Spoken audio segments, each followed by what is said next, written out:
We would like to send out a special thanks to ReadySlim for supporting The Trail Went Cold.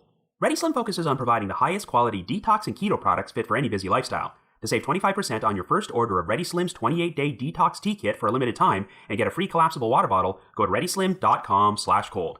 And this episode is also sponsored by Over My Dead Body, a seasonal podcast from Wondery about people who are pushed beyond their limits and do unspeakable things.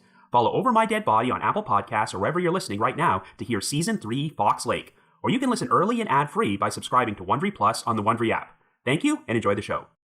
February 14th, 1945. Lower Quinton, England. 74-year-old farm laborer Charles Walton leaves his home in order to slash hedges on the slopes of Meon Hill. Later that evening, Charles's body is discovered next to the hedgerow, and he has been beaten, had his throat slashed, and been stabbed with a pitchfork.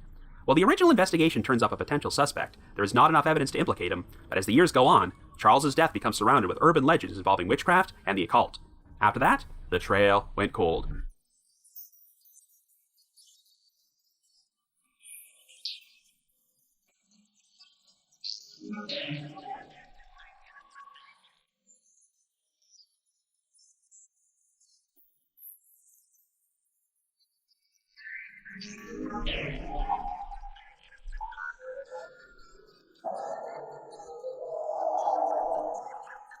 Hello everyone, and welcome to this year's first Halloween-themed episode of The Trail Went Cold.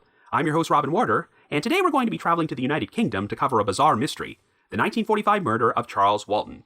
As you probably know, it's a tradition for our podcast to spend the month of October covering mysteries with a spooky element as part of our countdown to Halloween, though ironically, this particular crime actually occurred on Valentine's Day. However, what's particularly strange about this case is that it started out as a standard murder investigation, but has since evolved into a story which is surrounded by urban legends. It involves a 74-year-old laborer named Charles Walton, who was murdered while working in a field near a small English village, as someone used a billhook to slash his throat and stabbed him with a pitchfork. Since Charles was a reclusive person who had no history of causing trouble and didn't have any known enemies, no one can understand why he would be killed in such a brutal fashion. The original investigator on this case, Robert Fabian, had his own ideas about who the perpetrator was, but as the years went on, rumors and urban legends started circulating that Charles's murder was somehow connected to witchcraft. In fact, this element has pretty much dominated most accounts of this story, and as a result, a lot of misinformation is spread, and it's become difficult to separate fact from fiction. For this reason, one of the primary sources for this episode is the 2014 book, The Case That Foiled Fabian, Murder and Witchcraft in Rural England, written by reporter Simon Reed, who managed to obtain the original police reports. It turns out that many of the more fantastical elements surrounding the case are likely not even true, so in this episode, we're not only going to explore the details of Charles Walton's murder, but also try to figure out why this story has wound up becoming so synonymous with witchcraft and the occult. However, before we get started, just a quick reminder that The Trail Went Cold is a weekly podcast, which is currently available for download on several platforms, including iTunes, Stitcher, Google Play Music, and Spotify. So if you like this podcast, be sure to subscribe to it, and please leave us a rating or review on any of those sites to help spread the word and garner us more exposure. The Trail Went Cold is on Patreon, so if you would like to learn how to support the show, please visit our page at patreon.com/thetrailwentcold. For as little as $1 a month, you can garner access to exclusive rewards, which may include stickers and thank you cards, early access to episodes, and bonus content. So with all that out of the way, let us now delve into the murder of Charles Walton.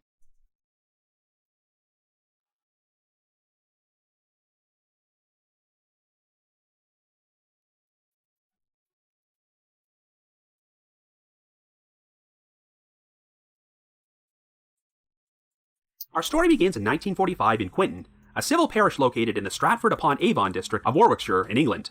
The parish is divided into the villages of Lower Quinton and Upper Quinton and has a population of 493 people. Our central figure is 74-year-old Charles Walton, who has lived in Lower Quinton his entire life. Charles is described as being something of a loner who mostly keeps to himself, and while he does not interact much with other villagers, he is known for being pleasant and friendly whenever he does. At this particular point in his life, Charles has been a widower for nearly 17 years following the death of his wife, and he lives in a rented cottage alongside his 33-year-old niece, Edith Walton. Charles and his wife adopted Edith when she was 3 years old after her own mother passed away, and she now functions as Charles's housekeeper. Charles is living as a pensioner, but he is able to obtain additional income by performing casual work as a farm laborer, though he suffers from rheumatism and sciatica and is forced to use a pair of walking sticks to move around. Charles works as a part-time laborer for 40-year-old Alfred Potter, whose father owns a company named L.L. Potter & Sons, and Potter manages and lives at one of the company's farms, which is known as the Firs. On the morning of February the 14th, Charles left his cottage in order to spend the day working in a field known as Hill Ground, located on the slopes of Meon Hill, and witnesses would recall seeing him pass through a churchyard and heading in that direction sometime between 9 and 9:30 a.m. He was planning to trim a lengthy hedgerow in the field, and Charles left a pair of farm implements there, which he had borrowed from Potter, a pitchfork and a billhook, which is a double-edged pruning implement used to slash hedges. Edith Walton worked as a typesetter at the Royal Society of Arts, and after spending the day there, she went back to the cottage at 6 p.m. Edith was surprised to discover that Charles was not there, since it was his standard routine to return home at 4 o'clock. She became concerned enough to see a neighbor named Harry Beasley, and they both decided to go out searching for Charles. They went to the Firs to check if Charles might be there, and Alfred Potter told them that he had last seen Charles slashing hedges in Hillground shortly after noon. Potter agreed to accompany them to the field to search for Charles, but when they got to the end of the hedgerow, they were shocked to discover Charles's body on the ground. He had been the victim of a brutal murder, as the billhook had been used to slash his throat and trachea, and it was now embedded in his neck. The killer had also used the pitchfork to stab him and pin him to the ground, as the prongs were now sticking through each side of his face. Edith became hysterical over the sight of Charles's body, and when Potter saw another farm laborer passing by, he shouted at him to call the police. While Harry Beasley tried to comfort Edith and took her away from the scene, Potter stood guard over Charles's body until Constable Michael O'Mastey of the Warwickshire County Constabulary arrived. Members of the Stratford-upon-Avon Criminal Investigation Division soon arrived at the scene, along with Professor James Webster, a pathologist from the West Midlands Forensic Laboratory. Webster would uncover a number of defensive wounds on Charles's hands and right forearm, and he had also been beaten on the head with one of his walking sticks, which was found near his body, with traces of blood and hair on it. Charles's jacket and undercoat were also open, and his trousers were unfastened, as if someone had searched through his clothing for something. A chain which was ordinarily attached to a metal pocket watch Charles carried around was found inside his pocket, but the watch itself was missing. Even though details about the watch were later circulated to a number of jewelers and pawnbrokers in the area, it never turned up. A small purse Charles sometimes used to carry shillings around had been left behind at his cottage, so it did not seem like Charles had any money on him at the time of his death. Professor Webster estimated that Charles had died sometime between 1 and 2 p.m. on February the 14th, but I suppose now would be a good time to debunk one of the more sensationalistic elements of this murder.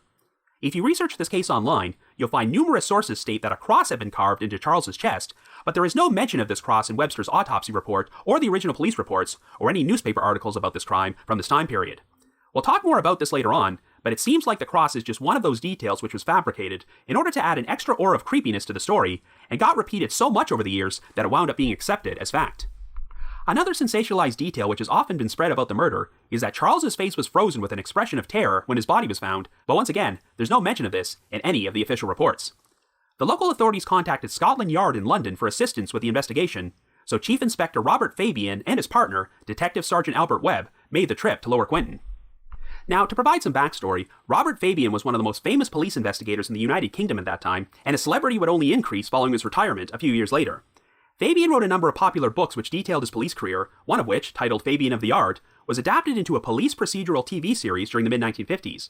Fabian of the Yard was pretty much considered to be the British equivalent of the popular American TV show Dragnet, and each episode featured a fictionalized version of Fabian, portrayed by actor Bruce Seaton, solving a different case. At the end of the episode, Fabian himself would appear on camera to describe the real-life case he worked on, which had been the basis for the story. Some of the books Fabian wrote contained sections about the Charles Walton murder, and he definitely played a role in sensationalizing certain aspects of the case, but we'll talk more about that later. However, on the basis of his original police reports, it seems like Fabian treated the case as a standard homicide investigation and had his own ideas of who was responsible. At the outset, one of the most prominent theories involved Italian prisoners of war possibly being involved in Charles's murder, as World War II was still ongoing, and over 1,000 Italian POWs were being held at a camp in the village of Long Marston, located only about 2 miles away from the crime scene. The POWs were often allowed to freely roam through the area and could be seen in Lower Quinton during this time period, but they were not known for causing any trouble, and no evidence was ever found to link them with Charles's murder. Throughout the course of the investigation, Fabian and Webb took statements from around 500 local residents, but the only person whom Fabian considered to be a promising suspect was Charles's employer, Alfred Potter. When questioned by police, Potter claimed that he spent the morning of February the 14th working with another farmer named Joseph Stanley before they stopped by a local pub called the College Arms for a drink. They both left the pub at around noon and briefly returned to Stanley's farm before Potter started heading back to his own farm, the Firs. Potter walked to the lower slope of Meon Hill and was passing through a small field called Cax Lees, which was adjacent to Hillground. He said that he noticed Charles slashing the hedgerow about 500 to 600 yards in the distance, and at the time, it looked like he needed to slash about 6 to 10 yards worth of hedge before he finished the entire row. When Charles's body was discovered later that evening, it appeared that an additional 4 yards had been slashed, so if Potter's story was accurate, this suggested that Charles's death took place about a half hour after Potter last saw him. Potter said that he would have walked over to speak with Charles, but he had to deal with a dead heifer, which had drowned in a creek on his property the previous day, so he decided to head back to the farm and arrived at 12:40 p.m. Potter's wife Lillian confirmed that he returned home at this time, and one of Potter's farmhands, named Charles Henry Batchelor, told investigators that they soon started working together to pump some mangolds until around 1 o'clock. Potter had witnesses to corroborate his whereabouts throughout the majority of the afternoon until Edith Walton showed up to ask him to help search for Charles at around 6:15 p.m.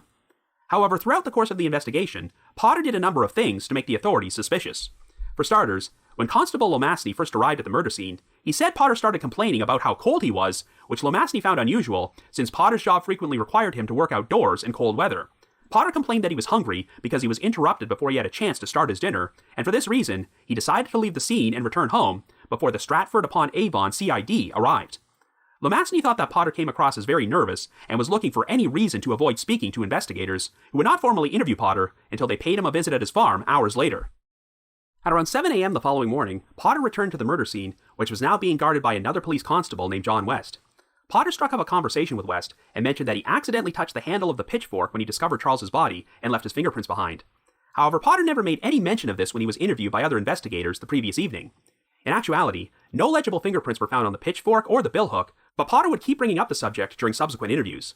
6 days after the murder, Constable Lomasny showed up at the Firs to re-interview Potter, and when Lomasny brought up the possibility of checking the murder weapon for fingerprints, Potter mentioned that he may have touched the handle of the billhook, which caused his wife Lillian to start crying and become angry with him. In fact, there were multiple occurrences throughout the investigation when Mrs. Potter would become emotional while being interviewed and express her fear that the village was going to blame her husband for Charles's murder. Potter would later be interviewed by Fabian and Webb, where he once again shared the possibility that he could have accidentally left his fingerprints on one or both of the murder weapons. According to Potter, when he first discovered Charles's body, Harry Beasley said to him, quote, "You'd better have a look to make sure he is gone." When Potter touched Charles's body to check if he was dead, he may have inadvertently touched the handle of the billhook. However, when Fabian questioned Beasley about this, he denied ever saying those words and had no memory of seeing Potter touching the billhook that night.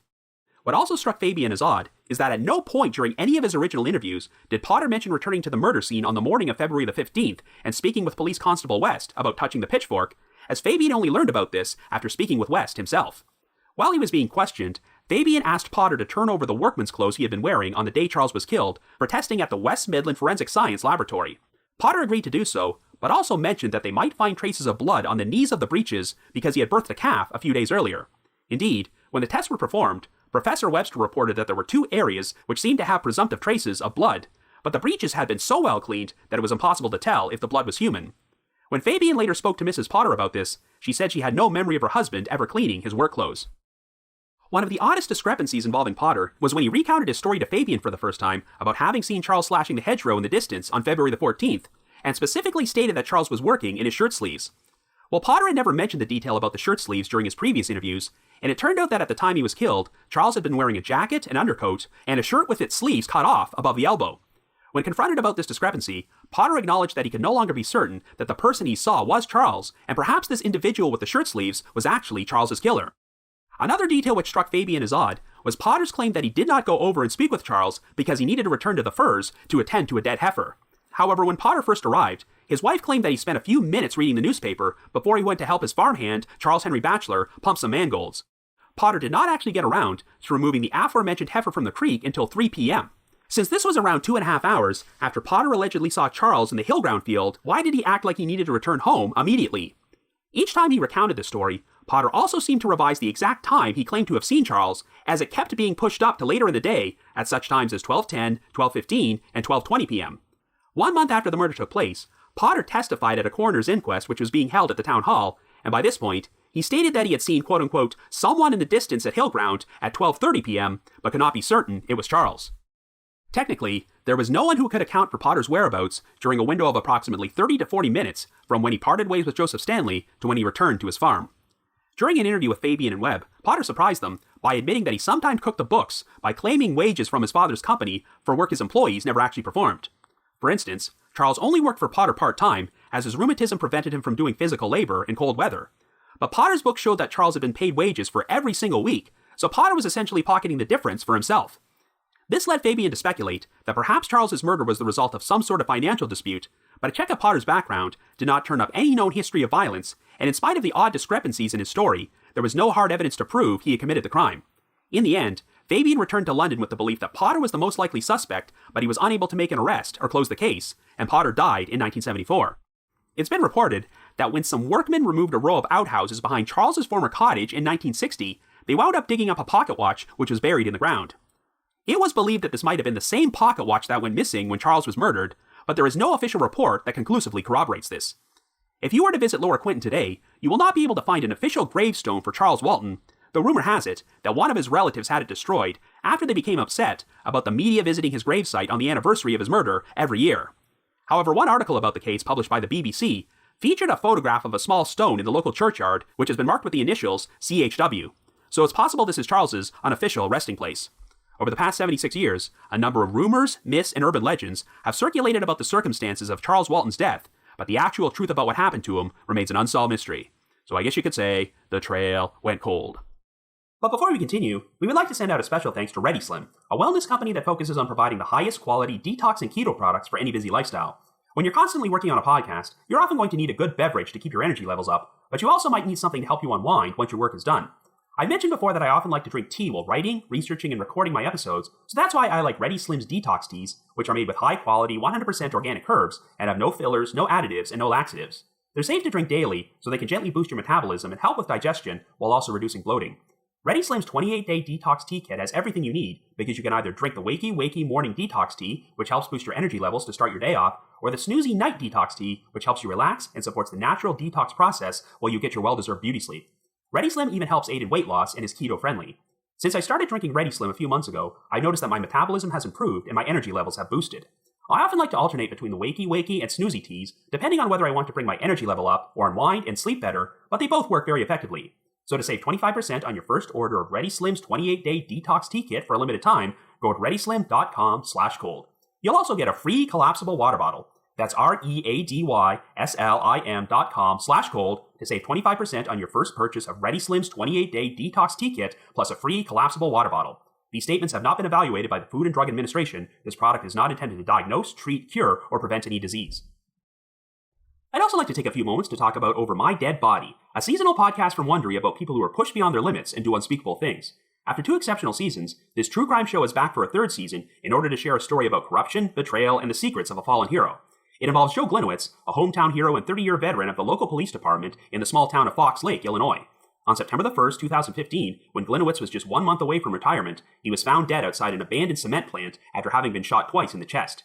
While the town and Joe's family mourned his passing, hundreds of police officers launched a manhunt to find his killer, but after weeks of searching, the lead investigators discovered chilling secrets about Joe, the local police department, and the village of Fox Lake. These secrets put the town in the national spotlight and haunted them for years to come. Now, if Joe Glinowitz's name sounds familiar, you might recall me briefly mentioning him earlier this year in episode number 209 of The Trail Went Cold, which covered the stories of Ralph Probst and Michael O'Mara, 2 other Illinois police officers who died under strange circumstances. But obviously, my summary of Glinowitz's case barely scratched the surface of how shocking it really was, which is why you need to listen to Over My Dead Body Season 3 to get the full story. So follow Over My Dead Body on Apple Podcasts or wherever you're listening right now to hear Season 3 Fox Lake. Or you can listen early and ad-free by subscribing to Wondery Plus in the Wondery app. Thank you, and enjoy the rest of this episode.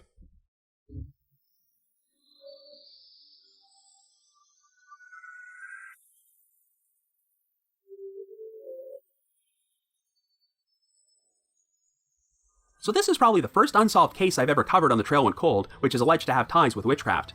Of course, up until this point, I've only gone over the cold hard facts of the crime, but I'll be discussing how the witchcraft supposedly fits in momentarily. Like I mentioned in the intro, the Simon Reed published book, The Case That Foiled Fabian, Murder and Witchcraft in Rural England, has pretty much been a godsend for researching the story since it was based on information from the original police and autopsy reports. If you wanted to put together a podcast episode about Charles Walton's murder prior to 2014 when this book was published, you would have had a very difficult time finding much in the way of credible sources and separating fantasy from reality. The fact of the matter is that Quinton is a very interesting place which has always had urban legends surrounding it long before this crime took place. Charles was killed on the slopes of Meon Hill, a location which was once described as being the earthly domain of the devil. One particularly prominent local legend is that sometime during the 8th century, the devil kicked a massive boulder down Meon Hill in order to destroy the recently constructed Evesham Abbey. However, the villagers were able to stop the boulder through the power of prayer and then turned it into a giant cross to keep the devil away. So when a man is brutally murdered on this very same hill by being beaten with his walking stick, stabbed with a pitchfork, and having his throat slashed with a billhook, and the police are unable to solve this crime, I suppose it's inevitable that rumors would circulate about something supernatural having occurred. I mean, even if you take away all the false details which have been exaggerated over the years, such as the aforementioned cross being carved into Charles's chest, it's pretty inexplicable that someone would do this to a seemingly harmless 74-year-old man who could barely defend himself. Barring a logical motive, I can see why people would start attributing this crime to something like witchcraft. Now, I've already gone over the original investigation from Chief Inspector Robert Fabian, who became something of a celebrity in the United Kingdom during this time period. If you want to make a modern comparison to Fabian, think of someone like Paul Holes, who achieved extra fame after they retired from law enforcement by publishing books about their career and doing TV shows. Well, Fabian published more than one book following his retirement, which mentioned the Charles Walton murder, and even though there's nothing to indicate an angle involving witchcraft in his original police reports, he does mention the topic in his books. It's unclear if Fabian legitimately believed in witchcraft, or if he just exaggerated and sensationalized certain aspects of the story in order to help increase sales for his books. Well, maybe Fabian was just frustrated about being unable to find evidence to implicate his best original suspect, Alfred Potter, so he decided to treat the crime as some sort of supernatural event that a mere mortal like himself could not solve. In 1970, Fabian wrote in one of his memoirs, quote, "I advise anybody who is tempted at any time to venture into black magic, witchcraft, shamanism, call it what you will, to remember Charles Walton and to think of his death, which was clearly the ghastly climax of a pagan rite. There is no stronger argument for keeping as far away as possible from the villains with their swords, incense, and mumbo-jumbo. It is prudence on which your future peace of mind and even your life could depend." End quote. Regardless of whether or not Fabian believed all this, he certainly played a role in ensuring that all the urban legends involving witchcraft would continue to spread and muddy the waters of the case. But here's how the idea might have originally entered his head. After Fabian returned to London, the person who continued on the investigation into the murder was Detective Superintendent Alex Spooner, head of the Warwickshire County Constabulary, and he spent years attempting to crack the case without success. It's been reported that Spooner introduced Fabian to a couple of books about witchcraft and black magic in the area, and it's possible this could have influenced Fabian's views. One of these books, written by Clive Holland, entitled Warwickshire, the Land of Shakespeare, contained a story about a young boy who had spent the day working in the fields near Meon Hill in 1885, but as he was walking home, he came across what he described as a quote-unquote phantom black dog. Over the next few nights, the boy apparently kept seeing this black dog whenever he walked home, but the final time he saw it, the dog was accompanied by the spirit of a headless woman who quickly disappeared. The following day, this boy's sister suddenly died. Well, guess what this boy's name was? Charles Walton. For years, one of the most prominent theories is that the boy grew up to be the same Charles Walton from this case, but this terrifying experience caused him to become a reclusive old man. Not only that, but it turned Charles into a clairvoyant who had a unique ability to communicate with animals. As someone who was a lifelong resident of Lower Quinton, Charles would have been 15 years old and living in the area in 1885, but regardless of whether or not this story is actually true, the details do not match the facts from Charles's own life. According to British census records, Charles had 3 older sisters who were all shown to still be alive long after 1885, so even if Charles did have an encounter with a phantom black dog and saw a headless woman, the detail about his sister dying the very next day does not fit the timeline. One prominent local legend which has spread throughout the area for centuries is that these phantom hounds once belonged to an ancient Celtic king and would roam the slopes of Meon Hill at night to serve as guardians of the underworld. And believe it or not, in the years following Charles's murder, Fabian would describe his own eerie encounter with a dog during the original investigation. Fabian claimed that he was walking along the slopes of Meon Hill at dusk one night when he noticed a black dog appear on a stone wall before it leaped off and ran away. Shortly thereafter, Fabian crossed paths with a small boy and asked him if he was looking for his black dog, but this caused the boy to turn pale and run off. Fabian said that once word about his encounter with the dog spread throughout the village, the entire atmosphere seemed to change, and the residents were a lot less willing to talk to him. If you research this case, you'll find some sources state that a black dog was found hanging from a tree close to the murder scene during this time period, but once again, this detail is not mentioned in any of the official reports or contemporary newspaper accounts. I guess it's possible that Fabian did legitimately see a black dog at Meon Hill during his time there, but greatly exaggerated certain details as the years went on. Okay, so these stories about phantom dogs are odd enough, but how exactly did Charles Walton's murder get tied to witchcraft? Well, it seems like one of the first media outlets to mention this was a 9-year anniversary article about the crime published in the British tabloid The Daily Mirror in February of 1954. The article compared Charles's case to the murder of an 80-year-old woman named Anne Tennant, which took place on September the 15th, 1875, in the village of Long Compton, located about 15 miles from Lower Quinton.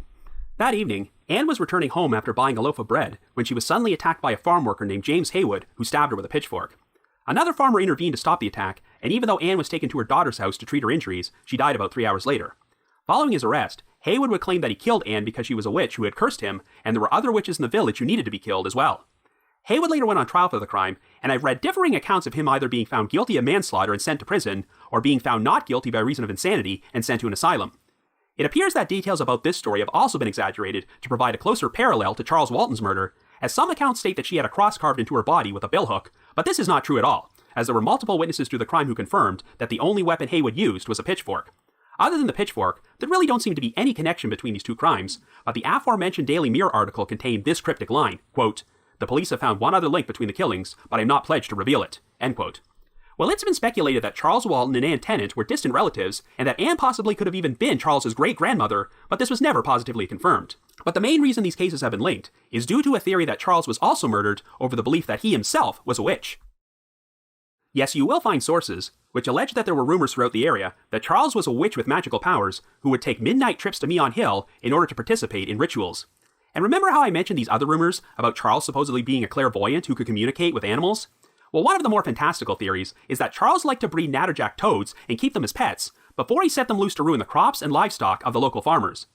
The story goes that the area's harvest had been a failure in 1944 and was not looking much better for the spring of 1945, possibly because of Charles's witchcraft. You might recall that Alfred Potter had a heifer who drowned on February the 13th, the day before Charles was killed. This incident could have been the breaking point, which caused someone to murder Charles in a ritualistic manner, and the reason his throat was slashed and he was pinned to the ground with a pitchfork was so that his blood could soak into the ground and replenish the soil's fertility. I guess it's a situation which is kind of reminiscent of the classic 1973 horror film The Wicker Man, where residents of a remote Scottish island perform a human sacrifice in response to a poor harvest. Unfortunately, I think Robert Fabian kind of perpetuated this ridiculous theory when he wrote this passage in his book, Fabian and the Art, quote, "One of my most memorable murder cases was at the village of Lower Quinton, near the stone druid circle of the Whispering Knights. There a man had been killed by a reproduction of a druidical ceremony on St. Valentine's Eve," end quote. Well, putting aside the fact that Charles was killed on Valentine's Day, not Valentine's Eve, these stones Fabian was referring to, called the Whispering Knights, are actually located 12 miles away from the murder scene and have nothing to do with druids.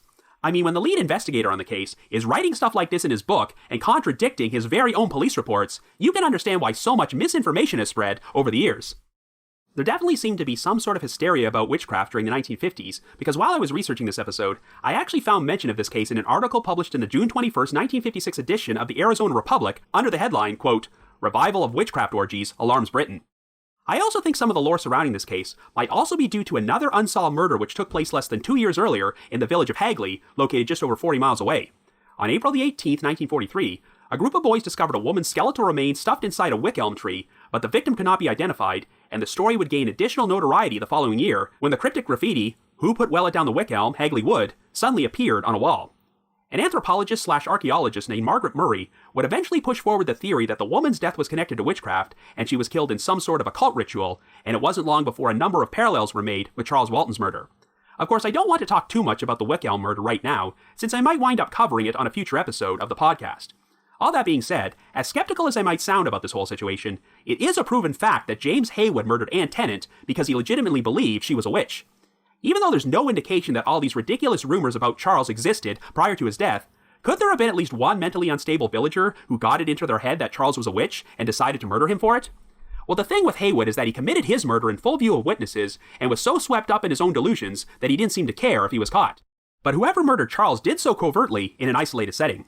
You would think that if someone thought they were serving the greater good by killing a witch, they would have opened their mouth and said something over the years. I know that in his books, Fabian often made reference to a quote-unquote wall of silence he faced during his investigation, and he once wrote, quote, "The natives of Upper and Lower Quinton and the surrounding district are of a secretive disposition, and they do not take easily to strangers," end quote. However, Fabian's original police reports seem to contradict this, as it sounds like most of the villagers he spoke to were very cooperative, and if they didn't provide him with any useful information, that might simply be because they didn't know anything. I think Fabian was just taken by surprise, because the village had a population of less than 500 people at that time, and since it's very difficult for a community that small to keep a secret, he figured that someone would eventually talk. However, we are talking about a crime which took place in a remote field without any witnesses around, so it's possible that the only person who knew anything about what happened was the killer. So once we discount the possibility of witchcraft, the occult, druids, and phantom dogs being connected to Charles's murder, what are we left with? Well, even though being stabbed with a pitchfork, beaten with a walking stick, and having your throat slashed with a billhook is a brutal way to go, it's important to remember that Charles had all those items with him when he trimmed the hedgerow that day. If his death was premeditated murder, it seems more logical that the perpetrator would have brought their own weapon with them, but the fact that Charles was attacked with weapons which were already at the scene suggests this was an impulsive act. The killer may not have initially planned on murdering Charles when they first approached him, until something happened which escalated things into violence. It's definitely major overkill to use all those weapons on an arthritic 74-year-old man. As far as I can tell, all the witchcraft rumors surrounding Charles did not pop up until years after the crime, so even though he was a reclusive man who did not spend a lot of time socializing with others, he was also not known for causing any trouble or making enemies, so no one actually seemed to dislike him. I mean, his niece Edith lived in the same cottage and helped take care of him, so you'd think that if there was something strange going on in Charles's life, where he had a darker side, she would have noticed and said something. I know that during the early stages of the investigation, the Italian POWs being housed nearby seemed like a convenient scapegoat, but it sounds like Fabian pursued that angle thoroughly and found nothing to indicate that any of them were involved. But it is interesting that one of the most vocal people behind the POW theory was Alfred Potter, who openly expressed his belief that Charles was murdered by an Italian fascist during more than one police interview. So overall, there really aren't any compelling suspects in this crime besides Potter, but in spite of the troubling discrepancies in his story, there are still a lot of unanswered questions about him. It didn't seem Potter was particularly well liked by some people, and interestingly enough, 2 of the farmhands who worked for him at the Firs wound up quitting in the weeks following Charles's murder. One of them was Charles Henry Batchelor, who technically functioned as an alibi witness for Potter on the afternoon of the crime. He claimed that he quit because Potter refused to give him a raise, so he found another job elsewhere, but you have to wonder if the cloud of suspicion about Potter being a potential murderer may have influenced Batchelor's decision. We also know that Potter could be dishonest, as he flat out admitted that he would sometimes shortchange his workers on their wages and cook the books in order to pocket money for himself, even though his very own father owned the company. But Potter also did not have any known history of violence, so the potential motive for what could have possessed him to murder Charles in such a brutal fashion is still a puzzling mystery. So to recap, Charles left his cottage in order to spend the day trimming the hedgerow in Hillground Field on the slopes of Meon Hill, but the last confirmed sighting of him from anyone else besides Potter was an eyewitness who saw Charles heading in that direction at around 9:30 a.m. We know that Potter spent the morning with another farmer named Joseph Stanley, so his whereabouts are accounted for until sometime between noon and 12:10 p.m., and Potter's wife and Batchelor both confirmed that he arrived back at his farm at around 12:40. Since Potter spent this 30 to 40 minute window walking alone, he technically has no verified alibi for that time period, though he claimed he saw Charles trimming the hedges in the distance while passing by Hillground. However, Potter kept revising the exact time he saw Charles, and it seems like the more suspicious the investigators got, the further he would push the time forward. At one point, he said the sighting occurred as late as 12:30, which would obviously make it very difficult for him to kill Charles and arrive at the Firs only 10 minutes later, but we can't even be certain if this time is accurate. While Potter certainly would have had enough time to commit the crime, I guess there's some question about whether there was ample time to clean up any blood or physical evidence he might have gotten on himself. There were presumptive traces of blood on the knees of the breeches Potter wore that day, which he claimed had been the result of birthing a calf, which could very well be true. But what struck Fabian as odd was just how clean the breeches were, as even Mrs. Potter said it was very out of character for her husband to thoroughly wash his work clothes. As you recall, when Charles's body was found, his jacket and undercoat were open and his trousers were unfastened. Fabian's theory was that if Potter was the killer, he may have kneeled down to search through Charles's clothing and accidentally got blood on the knees of his breeches, which is why he felt the need to clean them so thoroughly. The thing with Potter is that the odd inconsistencies in his constantly changing story might not seem that damning on their own, but when you combine them all together, they create some major red flags. One of the strangest is when Potter suddenly decided to add in the detail that he saw Charles working in his shirt sleeves, even though Charles was wearing a jacket and a sleeveless shirt that day. Of course, since he was over 500 yards away, it's possible that Potter may have been mistaken and actually saw another person, possibly even Charles's killer. However, the problem is that Potter also said Charles had at least 6 to 10 yards left to slash on the hedgerow, but by the time Charles's body was found, it appeared that an additional 4 yards were slashed. This means that if Potter was telling the truth, then Charles would have needed to continue slashing the heads for another half hour or so before he was murdered. And, well, if the person Potter saw was the killer, it seems very unlikely they would continue Charles's work for him. So it's possible Potter intentionally fabricated that detail in order to plant the false seed that he saw the real perpetrator, thereby directing suspicion away from himself. It's also odd how Potter claimed he never attempted to walk over and speak to Charles because he needed to get back to his farm to tend to a deceased heifer in a nearby creek, yet it sounds like the very first thing he did when he arrived was lounge around and read the newspaper for a few minutes, and he didn't even get around to removing the heifer until over 2 hours later. Another red flag with Potter was his constant need to tell people he may have accidentally touched the murder weapons, as if he was preemptively trying to provide an explanation if his fingerprint showed up on them.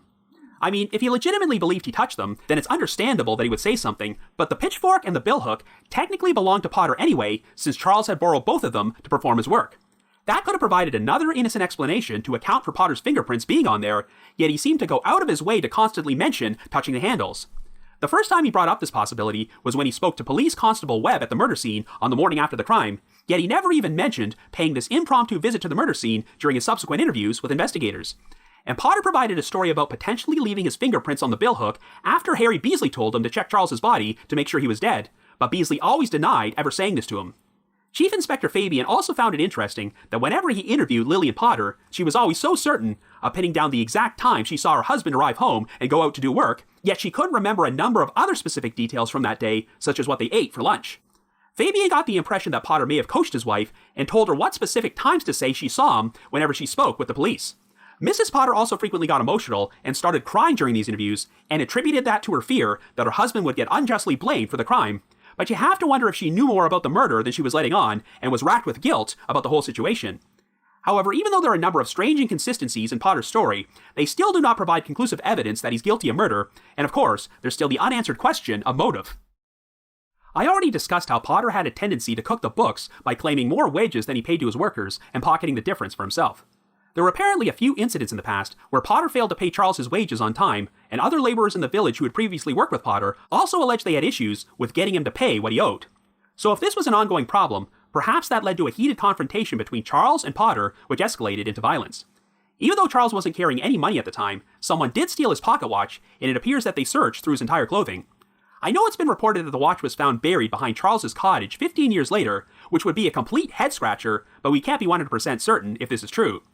But one detail which always intrigued Fabian is that Edith Walton and some of the other villagers seemed to be under the impression that Charles had more money than he did, as he lived frugally and collected a decent amount of wages working for various employers over the years. Yet when Charles's bank account was checked, there really wasn't much money in there at all, as his savings had dwindled from £227 in 1929 to just over £2 at the time of his death. So what did he spend this money on? This led to speculation that Charles may have had some additional funds stashed somewhere, and one theory which has been pushed around over the years is that Potter was experiencing financial problems and convinced Charles to loan him some money, which is why it was withdrawn from his account. If Charles was carrying this money on him when he went out into the fields to trim the hedgerow, or someone believed he was carrying a lot of money, perhaps the motive for this crime was robbery. The killer could have either taken the money or was disappointed to discover that Charles didn't have any money after searching his clothing. But again, using a pitchfork, billhook, and a walking stick to kill an elderly man while robbing him just seems like major overkill.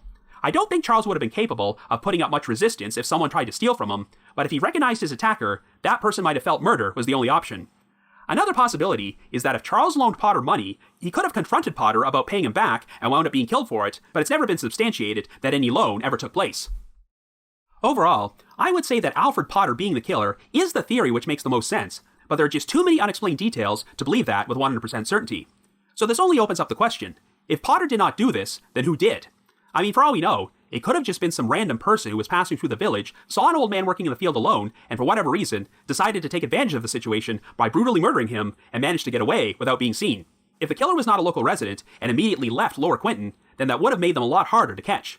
Interestingly enough, in August of 1948, Detective Inspector Alex Spooner learned about a man named Ernest Roy Smith, who was awaiting trial in Lincolnshire on a burglary charge, and Spooner became intrigued once he learned that Smith was from Upper Quinton. Spooner even sent the details about Charles's missing pocket watch to the Lincolnshire County Police, but never found any evidence to suggest he was involved in the crime, and this lead had another dead end. I know it's been stated that it's very difficult for all the residents of a small community to keep such a large secret all these years, but maybe there is no secret to keep, because the only people who know the truth about what happened are Charles and his killer. After all this time, the perpetrator is likely long dead, and they may have gotten incredibly lucky that so much focus and attention eventually turned to the witchcraft angle, which would dominate the case for the next several decades. Until Simon Reed's book was published in 2014, I'd wager that most people who were familiar with this story never even knew about Alfred Potter's role in this case as a potential suspect, and that Charles's death was initially treated as a standard homicide investigation. But even if you disregard all the supernatural elements, this was still a pretty baffling and uncommonly brutal crime, which managed to stump one of the most renowned police inspectors of that time period. I guess the silver lining of such misinformation being spread about the case over the years is that it helped keep it alive, so at the very least, Charles Walton will not be forgotten. If by chance, after all these years, you happen to have any information about this crime, please contact the appropriate authorities. But if you just have your own thoughts about what happened, feel free to leave me a comment or send me an email to robin.warder@icloud.com. That's robin.warder@icloud.com. Another reminder that The Trail Went Cold is on Patreon, so please visit patreon.com/thetrailwentcold to learn how you can support our podcast and become eligible for some pretty neat rewards. Last month, we released a sequel to a popular Patreon episode we did a few years ago titled The Trail Went Hot, and this time, I go over a number of cases which were featured in articles I wrote for listverse.com over the years and have since wound up being solved. As a token of appreciation for recently cracking the milestone of 500 Patreon supporters, we are making this particular episode available to all of our patrons in tiers 1, 2, and 3. I'm also going to be dropping the occasional exclusive bonus Patreon episode from my spin-off podcast, The Path Went Chilly, and we recently released an episode in which myself and my co-hosts, Jules and Ashley, discuss the unsolved abduction of Angela Hammond. And for our patrons in Tier 3, I've also recorded another new audio commentary track, which can be placed over a classic episode of Unsolved Mysteries. I'm also pleased to announce that The Trail Went Cold has been added to the lineup for Podcast Row at CrimeCon 2022, which is being held in Las Vegas from April the 29th until May the 1st. If you'd like to purchase tickets, we already have our own personalized promo code to get a discount. So to receive a 10% discount off a standard badge, please visit crimecon.com and enter the promo code TRAIL. Once again, that's crimecon.com and the promo code is TRAIL.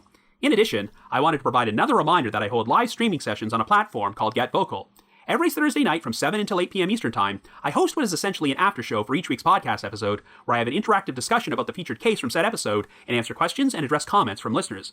I always include a link to these sessions in our show notes, so be sure to check there for more information or visit getvocal.com. That's GETBOKL.com.